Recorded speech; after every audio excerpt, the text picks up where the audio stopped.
Welcome to Steve Means Business, the podcast dedicated to promoting and highlighting small business all across America. As an entrepreneur who has launched many small businesses in various industries over the years and blessed with the gift of gab, Steve was made for this podcast. Let's do this. Okay, guys, really big news. And you know when I bring Archie out, it's like bringing out the 50 cal, the Ma Deuce, the big guns. Steve Means Business, the podcast dedicated to promoting small businesses all over the country, has landed our first official big-time paying sponsor. It's Yo Pauli's New York Pizza right here in Scottsdale, 90th Street in Via Linda, the best New York authentic pizza anywhere in the state of Arizona.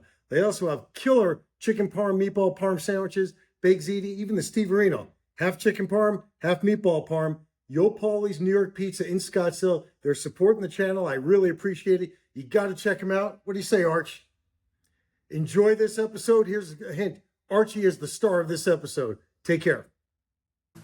Welcome to Steve Means Business, the podcast all about promoting small businesses all across America. My name is Steve Weinberg. This here is Archie, my partner in crime, my 3-year-old chocolate lab. And today's topic might be one of the best episodes ever because we're talking dogs. And as much, you know how much we all love our dogs. Everybody loves dogs. As much as we love them, sometimes we need some more professional training than we could give them. Archie is a total lover, as you can see here. He's super chill, but he can also be a total rebel and outlaw. And any of my friends know, Archie greets people the way Lawrence Taylor greeted Joe Theismann in the pocket a couple of years back when he snapped his leg in two. He just wants to jump on you, tells you he loves you, and then he's chill. But like I said, sometimes we need training beyond our capabilities. And today's guest is just the man. Meet Ben Ryba from True Canine Training. I've used Ben's services about 4 or 5 months this year. I've referred him to a half a dozen friends. They love him. We've had great improvement in Archie's behavior. Ben, welcome to the podcast. What's going on, Steve? How are we doing? We're doing great. Archie's fixated on the camera. Dude, he knows the teacher is right here. This is why he's so well behaved, guys, because Archie's looking right at his instructor right here. No joke. No, it's all good. Steve, it's good to be here. Thanks for inviting me on. You bet, Ben. And I wanted to, like I said, my podcast features small businesses. And Ben, your story is the epitome of the small business owner, the American dream. Tell us about yourself. Tell us about True Canine Dog Training and what's all going on. Absolutely. Yeah. So I started dog training for a bigger franchise pretty much right out of high school, a few years out of high school. And I started with some kennel teching, started with, taking care of the dogs, picking up poop, feeding, all that kind of good stuff. And slowly I just started becoming more interested in how dogs learn things and the behavior aspect of dogs. And I've always been super big into psychology. It's always been something I've loved. So when I started kind of transferring to more of a trainer role, I was working with clients, I was working with more troubled dogs, and I really found like I found something that, I could give my all to and really enjoyed learning about. Fast forward, I got a Malinois and, I started doing more higher level protections for kind of obedient stuff, working with some of the best in the world. And, I've been able to learn, fortunately, from those people and kind of, speed up a learning process for me. But yeah, that's really how it developed is, I just started taking care of dogs, bone dogs my whole life. My grandparents, they bred Rottweilers when I was super young, grew up with the Shar-Pei mix and, always been a dog kind of guy. So, when I started working with them and, I started understanding, how to communicate with the dog and, how to convince it to do things, even just like little things, it was always a really fun time for me. So that's kind of where I'm at now. And I started my own business as a way to, provide a high quality product and be very intimate and kind of run it the way that I would like things to go. I think the number one thing that we focus on is the handler training. Like you said, for me, I can train, 10 out of 10 dogs pretty easily. I think the hardest part is fixing the dog's perception with the owner. And a lot of that has to do with how the owner communicates with the dog. So with our programs, we do a lot of in-home lessons where we come back out to the dog's home, whether that be from our in-home program or our board and train. But most of the lessons are going to take place in that home environment or off campus somewhere near that home environment to really hone in on the handling skills Yeah, that's kind of how we got to here. Started my business a few years ago, and just been slowly trying to grow it. And people like you really help. A lot of referrals, stuff like that. Well, no, you truly have made a ton of improvement. Archie, like I said, Archie's my third lab, so I'm not an expert, but it's not my first rodeo, and Right. he has just got tons of energy. I mean, he's 3 now, 3 and change. I wish I found you earlier, because he was a certifiable maniac the first year or two, and he's a lover, as all labs are virtually. But the way he wants to love you is like basically coming in, knocking you out, punching your teeth out, and then say, "Hey, I want to love you," and that's just not appropriate. That's not going to work for everybody. Yeah. And I see you've got Go ahead. right. Looks like you've got a special guest behind you. Who do we have behind you there? Yeah, this is my 5-year-old Belgian Malinois here. This is my pride and joy. She's a very high energy dog as well. She knows you're talking about her. Yeah, Bring Nala up there. Let's yeah, there she is. She's a very good dog place, but she does have a lot of energy, just like you were talking about with Archie, right? And I think a lot of people, I get clients all the time that talk about 5, 10, 12, 15 dogs they've owned throughout their life, and how this dog is different. But what I truly believe is that we have nature and nurture, and sometimes we get lucky and we get these dogs that are just phenomenal, and they succeed in spite of what we've done, and we don't even realize what we're communicating with the dog most of the time, right? Like the jumping issue.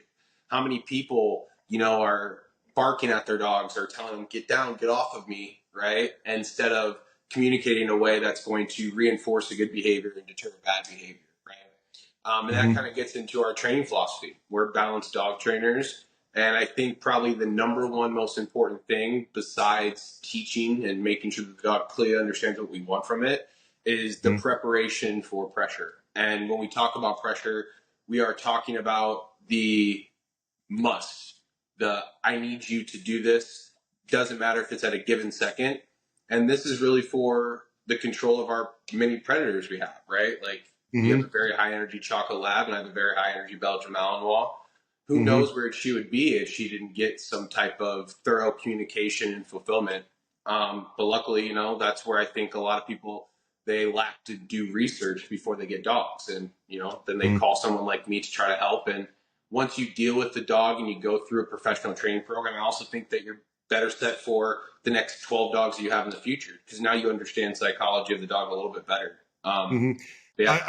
I feel that way. Had I met you 2 dogs ago, I'd probably be a better dog owner with Archie right now. Yeah. I had 2 labs that were admittedly a lot more of a chill mentality. They were playful labs. They were, tons of energy when they were playing, but they were definitely better about Jack, my black lab before Archie, then Hank, my yellow, my very first. But Jack was so chill. I mean, I gave him the keys to the car, at 1 year at 1, and he had free reign in the house when I was not home.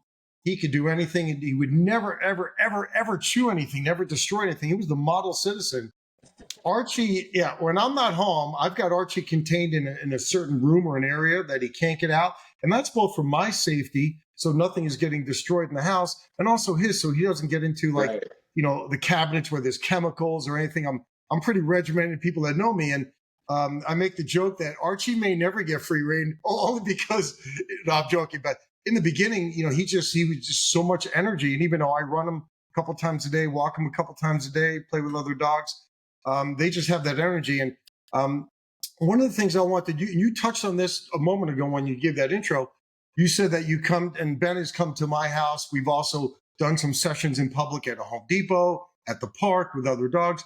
Give people a little bit of an overview of your specialty services or your core services. Like you say, so they get a feel for what you do and how you do it and where you do it. Yeah, so we offer 2 programs. We offer an in-home package where we come out, we work, specifically one-on-one with you in your home environment. We also do a board and train package where we would, house the dog for a certain number of weeks, and then we would return the dog back to you with continued follow-up lessons. So it just depends on the issue, the environment, the financial situation, the family. And we try to make sure that we fit the proper program for the proper, party and the solution and goal that we have in mind. I think that you are a great candidate for an in-home lesson, especially somebody that works with a dog a lot and has a lot of time. But not everybody has that luxury, and unfortunately, some people still want to do right by their dog and simply just can't because they lack the knowledge or lack the resources. So that's where we kind of step in and we're able to help. Depending on what program we recommend, you can get differing results as far as the information learned, but the end goal is that the dog understands what we're asking from it, and it loves to do it, but it also knows it must do it. And this is a balance that we're always striking within training, is especially with like what we talk about with sports, right? When me and Nala, we compete in IGP, and in this sport, it's the ultimate balance between power and control. Your dog must run as fast as possible without bumping or missing a step, and constantly being able to navigate that. And when we talk about companion dogs, of course, we're not looking for our dogs to sit perfectly or heel perfectly. What I'm looking for is that the dog's able to be around competing reinforcers and still want to show engagement, still want to work with me, right? And once we have that, it's simply a game of, is there going to be a reward? Is there going to be another command? Is there going to be something that I have to go turn off and attend to? And that randomization and that balance not only keeps the dog honed in, but it keeps the dog very excited. And it also gives us a fair opportunity to tell the dog, like, hey, not every time is there going to be a reward for this. Not every time is there going to be another opportunity. But that doesn't mean that we should shut our dogs down through that process. They need to understand both sides of the coin. And I think when a dog does, they are most fulfilled, most happy. And a lot of people will talk about hierarchy or all this like alpha stuff, and personally I don't believe in it. I think that it's more important just to be a strong leader, but there is some literature to back up why leadership's important, and even like the chemicals that go on inside of an animal's brain when it does feel safe, and those type of things even apply to humans. So being clear, being consistent, and being a good leader for your dog, I think is inevitably solves most behavior problems. But when we get into the teaching of specific commands, I think that's where everybody wants to get to. You can't teach unless you have the dog's attention. So motivation is always our number one thing that we're working on. I'm sure you can attest to that as well. Now, Archie came, as a V8 engine ready to go, so it wasn't too hard to get him super motivated. But that's not the case for every dog, and it's important that we're able to motivate the dog in a number of ways, and we truly understand what motivates our dog, because it's all subjective to them. I can tell you that I love money, and you could try to, pay me with pizza. It's not going to be something that fulfills me, right? So I think it's important that we find what motivates our dog, and we start there. And once we have that, it's really easy to teach things, even if you don't have a very good training system. If you have a motivated dog and you're somewhat consistent, the dog will probably pick up anyway, simply because dogs are smart and the consistency is there, right? But the professional help is where I think we expedite it. We make it very simple. We make it comprehensive. And there are nuances. And when those nuances pop up, you have somebody to bounce some ideas off of and give you help and drills and opinions, kind of like you have done with your in-home lesson that we've done. But yeah, that's where I'd say, I think our ideology comes from a lot. I'm a NAPO post student as well. Just stands for negative, positive, positive. It's a training system copyrighted by Bart Bellum and Michael Bellum. And again, the biggest thing that I've seen all the greatest in the world do is prepare their dog for pressure properly and have a very, very motivated dog. So those are the things I'm always trying to accomplish, even with my companion dogs. Right. So one thing I want to correct you on. I think he's a V8 twin turbo, Charger. Archie's not your standard V8. And it's funny because the camera's not picking it up, but he is literally laying in the prone position right next to my chair, and I'm going to get him in a second. He can be so chill, or appear to be so chill, but if that doorbell rings or someone comes up or he sees a dog, he just wants his biggest flaw that we're still working on, and Ben corrected 1,000%, but we still have another 1,000 to go at times with Archie, is the way he greets people on the initial introduction. And this dovetails right to what I was going to ask you is, I'm going to ask in its entirety before you answer. What are the most common things that people need to correct or want to correct? But with Archie is when he greets new people or dogs, or even people he knows, he wants to just get right in there. And obviously that's just not acceptable, because his playfulness can be misinterpreted for aggression. because if you look at that picture over my shoulder over there, how about that mugshot of Archie, right? He just looks like he wants to get after it, but he wants to love you to death. But people don't know that, and his aggression or his intensity could be misinterpreted by other dogs and people for aggression, and then they react with aggression. But what are the one or two or three most common things that clients and people ask you to help them with correcting their dog? Yeah. I think a lot of it has to do with, just lack of clear communication, honestly. But most of the common issues I get are things like pulling a leash, barking, running towards the front door, barking at other people and dogs, getting off the furniture, stealing food off the countertops, issues that, aren't necessarily like threatening. There are no like current threats like, oh, the dog's gonna bite somebody, or they don't feel like they don't like the dog's out of control. But there are, especially like what we do a lot, where we do a lot of behavior modification. We get a lot of reactivity. We get a lot of like resource guarding. And aggression's an umbrella term. It encapsulates a lot. And aggression is a natural thing of the dog. So when we talk about aggression, I think people get it misconstrued a lot. Aggression is, really either an insecurity or just this pent up frustration. Even when, I take my dog out or I take these dogs out and they run back to me as fast as they can for the recall, there's inherently some aggression in there. That's why the dog is running so quickly, right? They want the food, they want the reward. So when we talk about aggression, I really think it's important to teach how to fulfill and channel. So for example, like what we do with Archie a lot, when we talk about the place command, like what we have Nala in right now, we create an incompatible behavior, and we start with differential reinforcement, where we're reinforcing an alternative behavior for the dog first in an environment where the dog can be successful, and then slowly upping that criteria while also introducing the idea of negative reinforcement, which means that we subtract something to reward the dog. That paired with food allows us to communicate there's a motivation to just inherently go to the bed, but there's also an external motivation that's going to be given to you for going to the bed.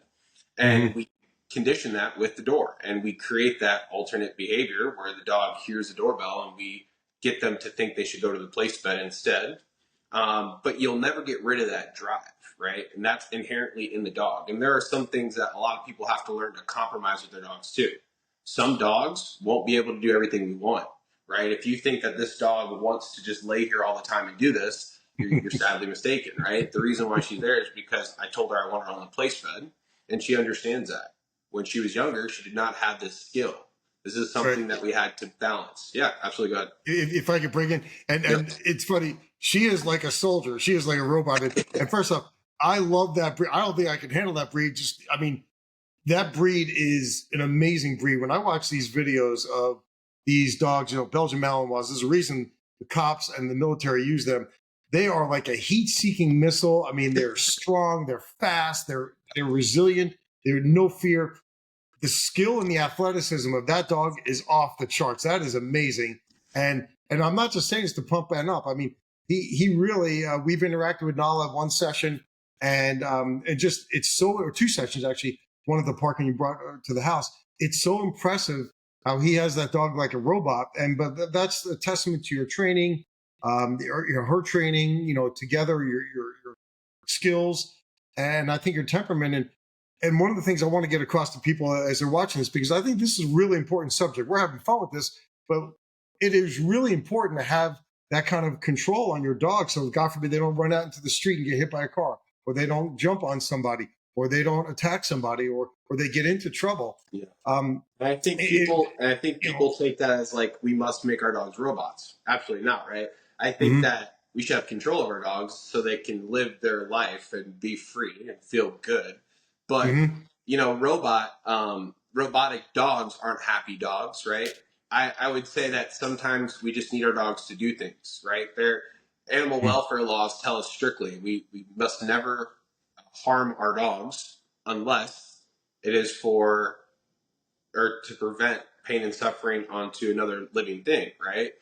So when that unless ever happens, and it may, sometimes it doesn't, but if you want to experience life with your dog, you're inevitably going to run into a situation where your dog must run away from the road and come back to me. My dog must heel with me so I can walk past another dog that's barking on a trail, right? Or just Mm-hmm. having control. I don't want my dog to dart after a rabbit and go tunnel vision, auditory exclusion, and lose my capability of control over her.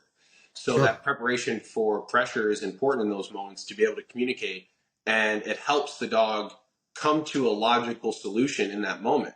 That's the beautiful thing about it. It's something. I have dogs that come in sometimes that won't eat. They're very anxious dogs. So I work them through just teaching them to follow me and to listen to me. And after a few of those sessions, they start to feel better because they learn they're in control of something, right? Right. So If I may say, if you ever have a dog that has trouble eating, I think I have just the fix right here. Arch right here. right, Right. put Archie. it next to Archie. Right. Archie could teach anybody to eat. And on that note, I'm going to do something a little impromptu here. This is the perfect segue for today's episode. I'm proud to say we have our first paying sponsor on Steve Means Business. It's Yo Pauli's New York Pizza. I've got the hat on right here, the shirt. I forgot the shirt, but Yo Pauli's New York Pizza in Scottsdale, Via Linda in Scottsdale. They have the best New York authentic pizza I've had in 33 years of living out here in Arizona. Their chicken parmesan sandwich, meatball parm. They even named the sandwich after me because one day I came in there, I couldn't decide do I want meatball parm or chicken parm. I said, hey, could you do a half and half? So they call that sandwich the Steve Areno. You can ask for it by name at Yo Pauli's. Their calzones can choke a horse. You've got to check out Yo Pauli's in Scottsdale. I'm going to leave some information there, on the links and all that stuff off of Via Linda. It is Via Linda 90th Street. It is absolutely the best New York pizza in town. But being we brought up food, I had to squeeze that in there. But get back to that is an important subject because a lot of people feel, okay, is it just food? Is that the ultimate motivator? Is that the ultimate driver or trainer? Some dogs are more food driven than others. Obviously, labs are like food machines. But speak to that a little bit, or maybe speak to where some people have had some dogs and they couldn't quite dial in the training, or they couldn't quite get the dog to handle recall or to listen better. Speak to maybe are certain breeds easier or tougher to train, or speak to that a little bit if you can. I think that's a really good question, Steve. A lot of people ask me about specific breeds, and of course, they have genetic tendencies. So Australian Shepherds are going to want to herd. German Shepherds, they tend to be more vocal. There are themes, but I think it's more based on personality, and every dog's inherent personality will be a little bit different, and it is part of their genetic coding. Their personality cannot be changed. So again, when we talk about fulfillment, I think it's important that people learn to fulfill their dogs, but also have control of the dog over and over again until it becomes habitual. I think most issues can be handled if people just kept their dogs on leashes most of the time, even in the house if they have issues, right? But I think those are the biggest points.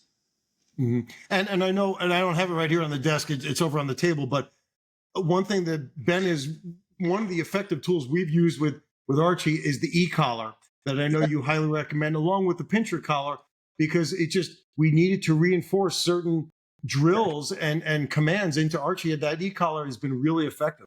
I think that when we talk about tools, people have an inherent, already predisposition to these tools, or previous knowledge of these tools, the horror stories, if you will. I don't use the same tools for every dog. I use tools that inherently help the dog's communication, and I only use a tool if I think it's going to benefit the dog in the long run. So when we talk about things like prong collars, e-collars, slip leads, harnesses, I believe they all have different purposes. And I think that some dogs can use specific tools very well, and other dogs need other tools. So, for example, Archie came to us very, very big puller on the leash. So inherently, what I understand about dogs is I know that this dog's, a few years old, has been pulling the leash since he was a puppy. It's going to be hard to condition this dog to then feel the same type of pressure and respond to it in the opposite direction. Sorry, can you hear that? Yeah, that's quite all right. Hey, that adds to the ambiance, Ben. That's what it certainly does. And I think you mentioned this before, but I'm going to ask you to just repeat it because some people may be joining in different parts of the podcast. You do have boarding services in addition to just training as well. Is that right? Yeah, absolutely. So we offer a stay with a trainer experience. But yeah, it is one of our programs for sure.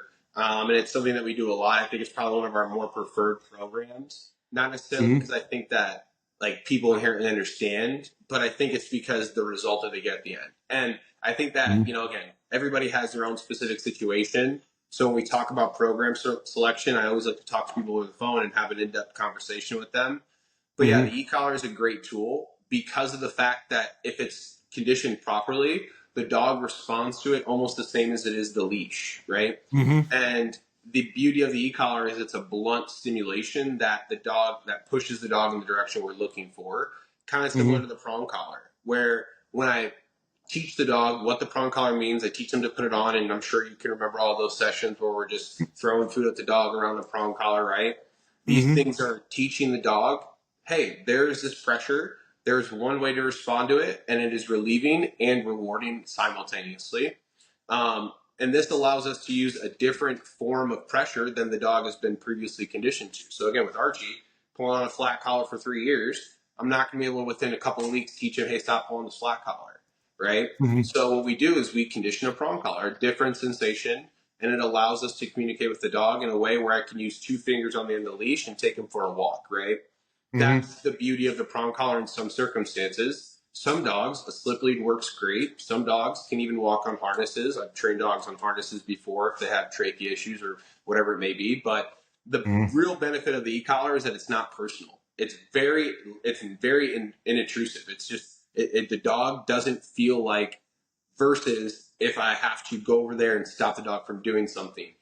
Even the leash is a great tool. It's still more personal than the e-collar. The e-collar is, I don't have to say anything. I don't have to look at the dog. I just simply communicate at the speed of sound with variable pressure, depending on how motivated the dog is for the environment or for whatever we're trying to correct it for. And a lot of people hear e-collar and immediately think correction. You can attest to this. E-collar activation over and over and over again. They feel, they do. They feel, they do. We pair it with food. We pair it with known behaviors to make sure that this is very clear. And we're trying to start with levels that the dog can almost inherently ignore and teach them to respond to that low level of pressure. And again, there will be some scenarios where the pressure you maybe need to go up, and that's to save the dog's life in some circumstances. I'll tell you a story about her when she was younger. We were playing fetch at the park, and she lost the ball in the air and just kept running, right? Running. The park was kind of surrounded in a neighborhood, and there was somebody pulling down the road, and she's running towards the road, right? I tapped the e-collar button to kind of just snap her out of it. Again, she's an auditory exclusion. She's looking at the sky. She's trying to find this thing in the sky. She doesn't know where it's at. She's not listening to me. So I tap the button. She snaps out of it, turns around, picks up the ball, and we continue our game, right? That freedom to have the dog off leash and the knowledge to feel in control of my dog pretty much saved my dog's life in that moment. Some people will say okay, keep your dog on a leash. Definitely can understand that if that's what you want to do. I prefer to be able to have my dog off leash and to allow them to experience it. And really, I trust my dog at the end of the day, and I trust my equipment, I trust my training. So that's where I think the utilization of tools are important.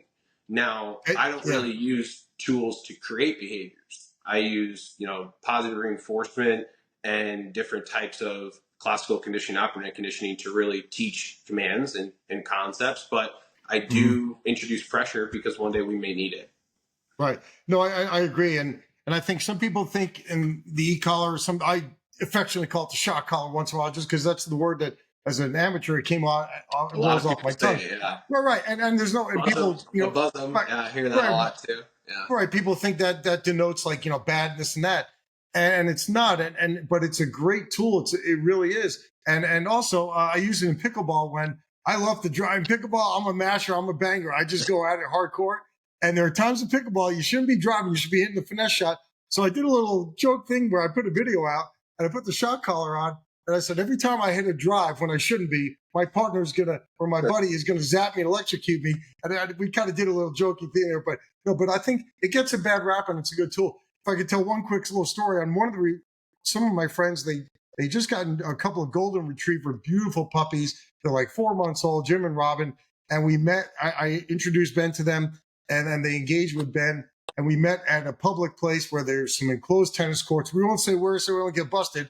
And they had the Goldens there. We brought Archie in, and of course they were nervous a little bit in the beginning. And Jim and Robin also have a little mixed terrier. Zucchini is the dog, and she's just a yipper, a little high stress, high anxiety dog. And this is true, guys. No BS. And we're all off leash in the contained tennis courts. And Ben walks in. And as soon as Ben walked into that court, this is no joke, guys. Zucchini went from a yipper, high stress, high anxiety dog. Zucchini just shut up, was at attention. Zucchini knew the teacher walked into the classroom. It was the funniest thing. Jim and Robin couldn't believe it. We've never seen Zucchini so calm. She just all of a sudden mellowed out, and all that stress and anxiety went away, and her attention, she perked up because the teacher walked into the classroom. It was the funniest thing, and I thought that was just hilarious. He just gives off the vibes of, hey, the trainer's here, the pro is here. He knows what he's doing. One of my favorite. I thought that was funny. One of my favorite dog trainers that I follow, and I heard a lot of him spoke of. Right, his name's Tyler Muto, and he has this quote. He says, "My dog's seen me break up 1,000 dog fights. Do you think my dog would get into a dog fight?" And I think there is something to be said about like presence, and I'm a weird guy. Like I think dogs like pick up on pheromones and all those little small things, right? From my personal experiences with them. Mm-hmm.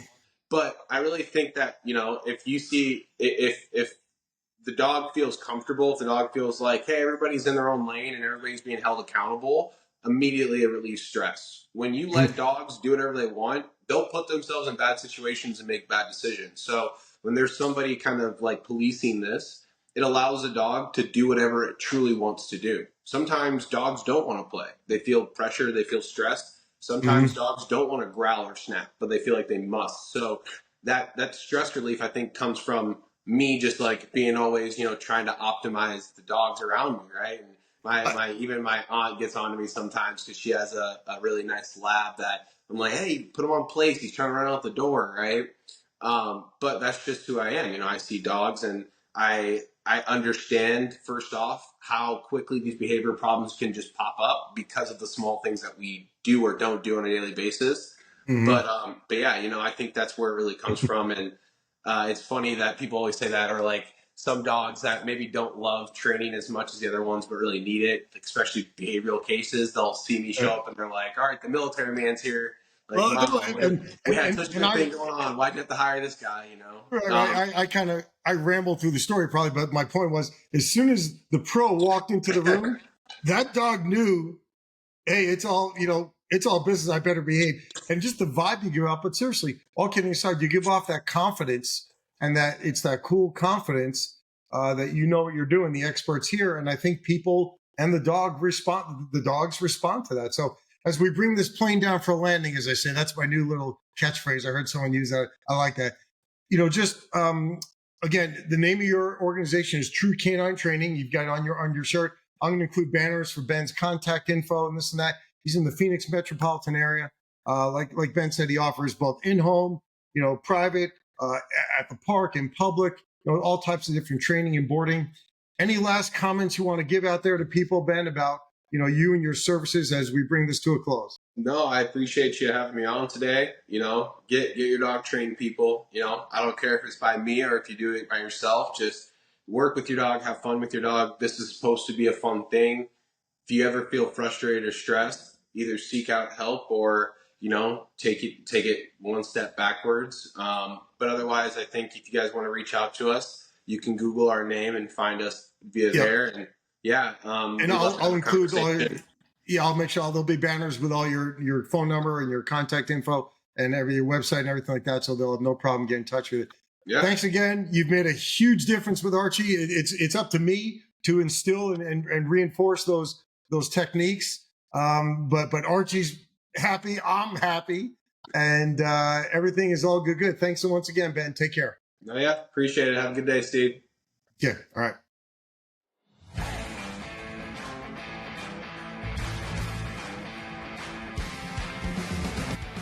That's going to do it for today's episode of Steve Means Business. Be sure to subscribe and share this podcast with all your friends. Keep a heads up for episodes every week.